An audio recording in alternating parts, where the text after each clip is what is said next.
This title is narrated with virtual voice, computer-generated narration for audiobooks. How to Make a Beautiful City by Andrii Shybanov. Introduction. Welcome to How to Make a Beautiful City. 16 Steps to Urban Planning Success. This book is the culmination of a Ukrainian author's journey to explore different cities around the world and analyze their urban planning strategies.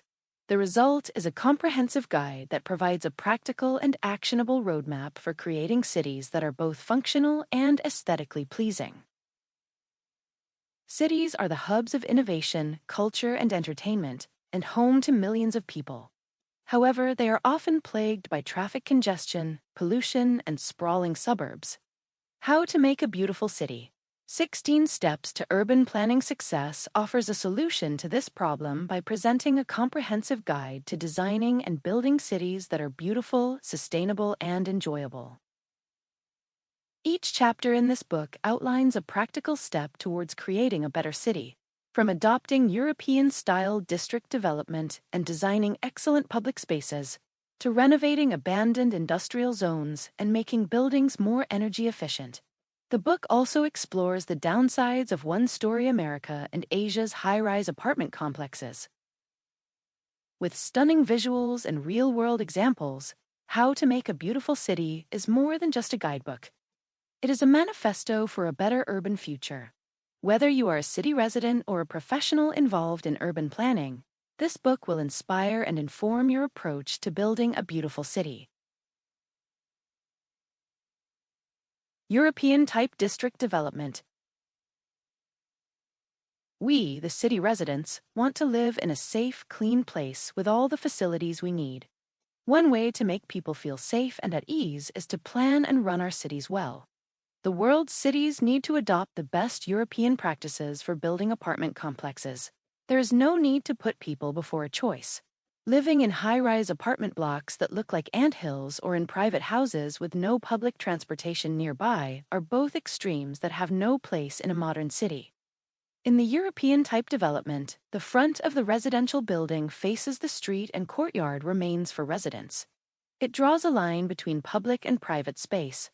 There are no doubts about which is the street and which is the courtyard. Shops and cafes are on the first floor. They can be reached from the street.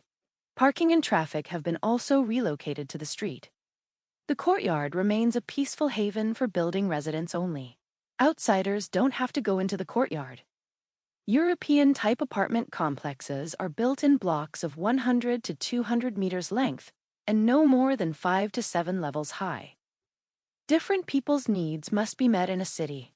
There may be townhouse blocks, mid-rise blocks with access to the roof or your own plot, and both business and residential streets. It should have housing for low-income people. Different kinds of housing have been around for a long time, but they all have to meet the principle of compact settlement. There are ways to make cities comfortable for everyone. Low-rise and mid-rise houses are the most stable over time. People can socialize with their neighbors more easily because there are only a few flats in the building and a semi-private courtyard.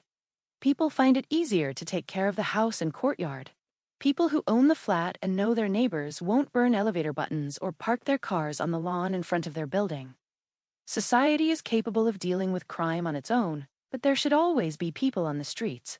For example, violent crimes are less common on bustling historic streets than in residential districts with a lot of empty space. When people trade on the first floors, there is less crime behind the street because someone is always watching. Business makes money for the city and gives people jobs. When people can do business all over the city, they don't have to move around as much during the day. In terms of architecture, each house must be different. The city authority must divide the land into lots and hold architectural competitions for each one. There is even a regulation in France that prevents handing everything to one planner in a large development, since each apartment block must be unique. A development plan for the area is being established in advance. It says there will be a residential building with a certain number of floors, there will be a school, and here will be a park. The city retains responsibility for the land even after it has been sold.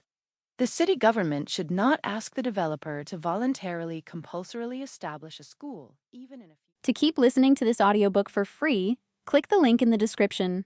It will take you to a free Audible trial where you can listen to this and many other books for free for 30 days.